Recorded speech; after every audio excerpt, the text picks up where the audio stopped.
Hello folks, my name is Wolfclock and welcome to Beta and You, the Cut Content Fun Facts and Trivia series. On today's episode, we're going to be taking a look at the evolution of the classic zombie from Half-Life. But, before we do that, I'd like to point everyone's attention towards this, and remind you all ahead of time that if you like the video, feel free to subscribe and share it. With all that out of the way, let's get started.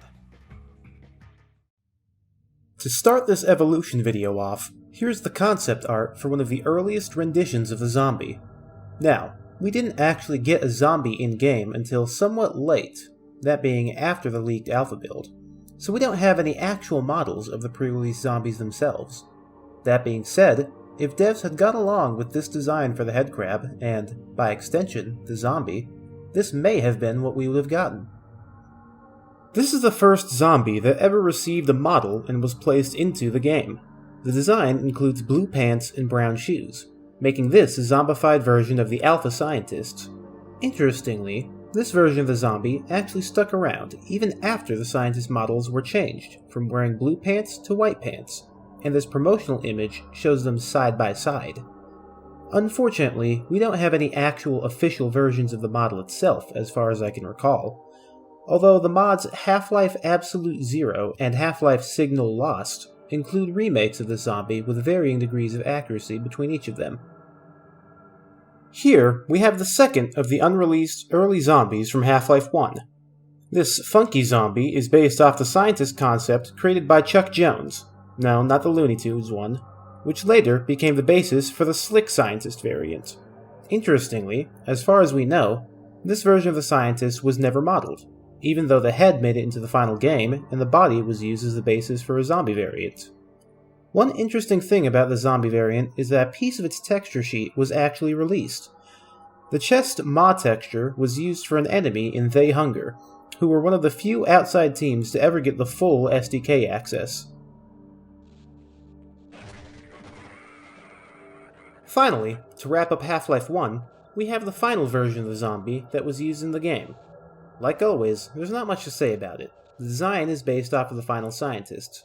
I will not be going over the HD or console editions of the zombie, as they are offshoots, not a part of the direct evolution. Same goes with the models used for multiplayer.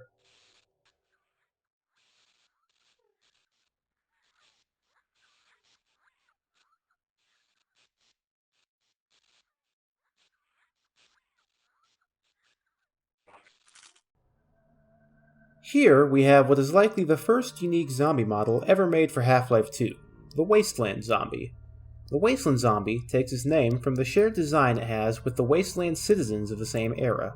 We only have one very small image of the zombie. However, due to this, the textures we have for it, the mesh that it was based off of existing in the leak, and the knowledge that the headcrab was originally skinnier when the game first began its development before said model became the fast headcrab, we can say with a relatively strong level of certainty that the model would have looked like this. This is a remake done by Epic Player, a well-known recreator of the Valve Cut Content community. The design here is the same as Samuel, a model that is believed to be the last remaining version of the Wasteland citizen left in the leak. The headcrab is a bright yellow-orange with red around the rim, likely blood. There are also fast and poison variants, but they change nothing except for the color of the headcrab and the head of the zombie. We believe that there was a torso version of the zombie in 2001 thanks to its one remaining screenshot showcasing it on the ground. Here, we have the Fat Zombie of 2002.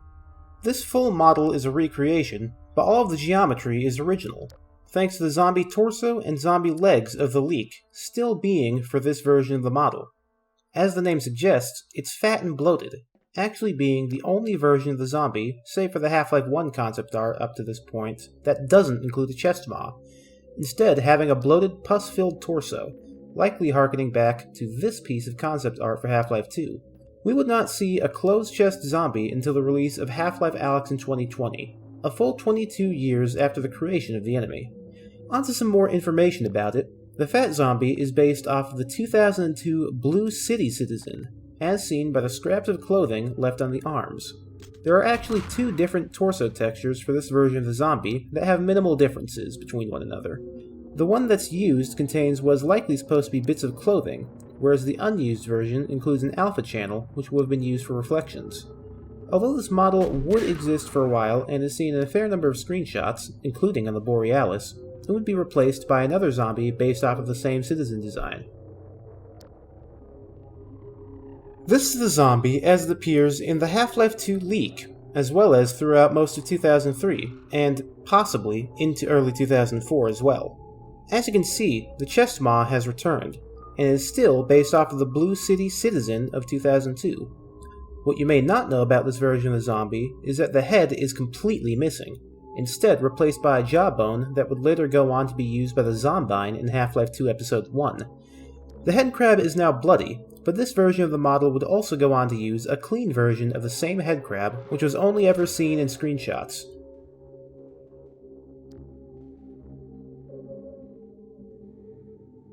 This is the zombie of Half-Life 2. Like the final HL1 Zombie, I don't have too much to say about it. The design is based off of the tan-shirted refugee citizen, also seen in the final game.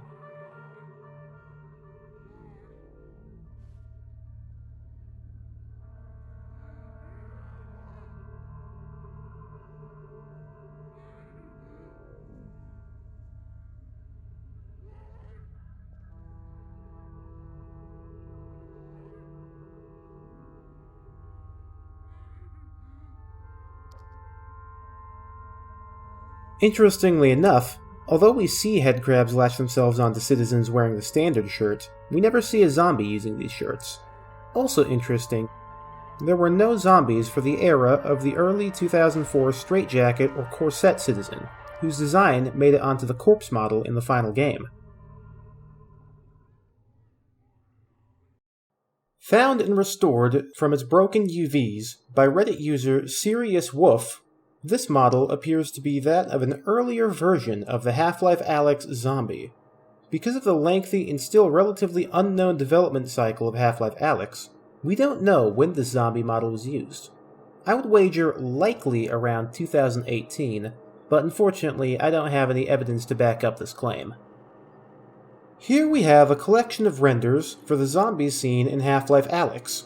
I didn't record them in-game simply because I don't have my VR headset set up currently. As you can see, some of these zombies actually didn't include maws in their chests, making them the first classic zombies to ever release in a Half-Life without an exposed chest cavity. We also see the first female classic zombies here as well. Glad to see that the headcrab population is finally keeping up with the times and becoming gender inclusive. That about wraps things up for this video. If you liked the video, feel free to comment and give it a like or share it around. It really helps the channel and is always much appreciated. Thank you all for watching, and thank you guys so much for getting me to 2,000 subscribers after all these years. It really means the world to me. And with that being said and done, I've been Wolfclock, and I will see you guys in the next video.